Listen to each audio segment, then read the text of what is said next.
Mario Balotelli was one of the best young players of his generation and one of the most successful players in the early 2010s, being one of Italy's star players at the 2014 World Cup, beating England by a goal and playing for prestigious clubs such as Man City and Liverpool. So what happened to him since he was man of the match in the 2011 FA Cup final? What happened to him since his disastrous move to Liverpool? Well, in this video I'm going to take a look at the whole of Mario Balotelli's career before and since his time in the spotlight in England, and see what's happened to him now and where he will go next. Hi everyone, I'm Ghost Masala and welcome to the video. I've had a lot of sort of new subscribers over the past days. It's more like people are subscribing because, not particularly because they like the content, because they want me to sub back, and I'm fine with that. It's just you don't have to subscribe if you don't want to. If you don't like the videos I'm doing, then don't bother, because what's the point really? And yeah, also thanks to the suggestions, I've now got a lot of videos lined up that I'm going to do, including Road to Hokkaido this weekend, probably the finale of that. If you don't know what that is, I'll leave a card up at the top, and also top 10 favourite players of all, not of all time, top 10 favourite players at the moment will be along after that, as well as some other stuff too. So hope the channel's doing well, so hopefully they'll go well too. Anyway, on to the thing that you clicked on the video for, which is Mario Balotelli. Balotelli was promoted to a professional footballer at Italian club Lumesane. Sorry if I pronounced that wrong, I'm not too good on Italian pronunciations. They were in Serie C at the time, which is the third tier of Italian football, and they're in Serie D now. So Lumesane are not too much of a good club in Italy, especially as Mario Balotelli is their most notable player of all time. And he only made 2 appearances for the club, but he made his debut at 15, which was enough to attract interest from clubs such as Barcelona and Inter Milan. And while he was rumoured to go to Barcelona, he did eventually move to Inter instead. And he was at the club since 2006 until 2010. While at Inter, he developed a skill as a football player. He was a very skillful football player, and he still is, and he was a good all-round striker, drawing space for other attackers to get in, as well as being great at having a very powerful shot. However, and he was being very strong yet fast at the same time. Also, the manager at Inter at the time, Roberto Mancini, helped Balotelli a lot, and he became the youngest Inter Milan player ever to score in the Champions League at just 18 years old.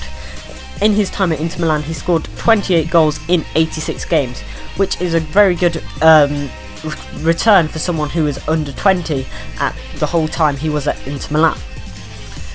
Of course, that goal record in the Serie A for someone that young attracts interest from many clubs, and it's the club that he went to next, which is why he became one of my favourite players personally.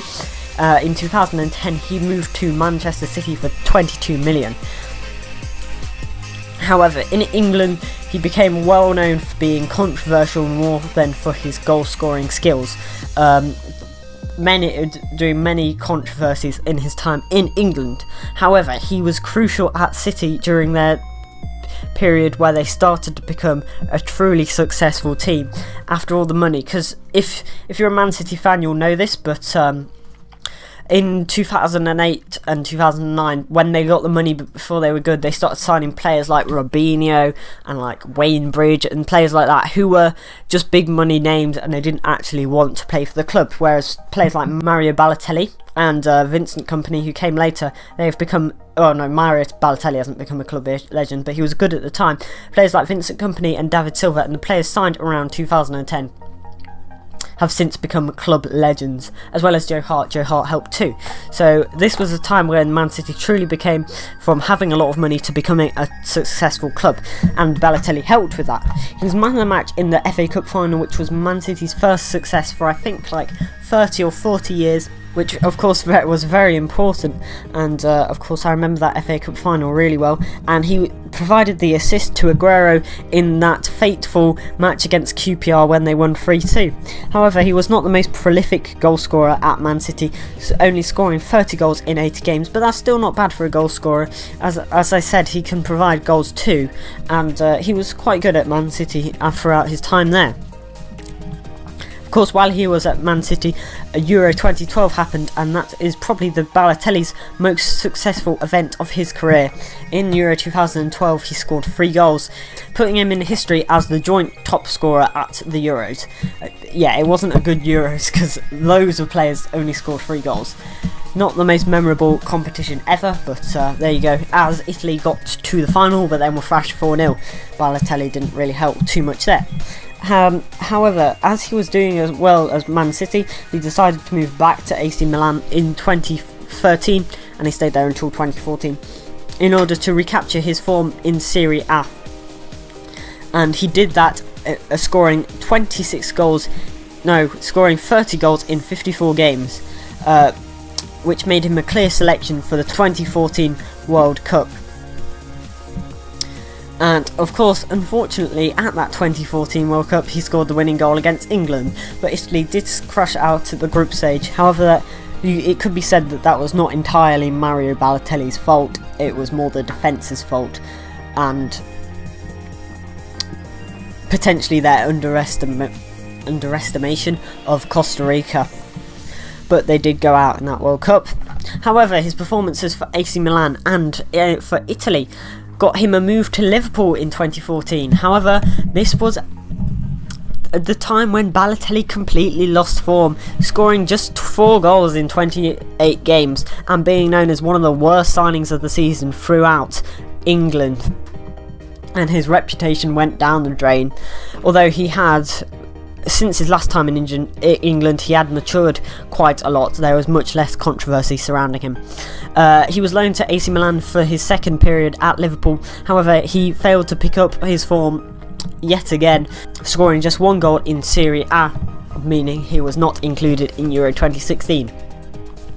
In 2016, Balotelli needed a big move, needed a move in order to reclaim his form, and as Jurgen Klopp had no intention of selecting him, he decided to move to OGC Nice, and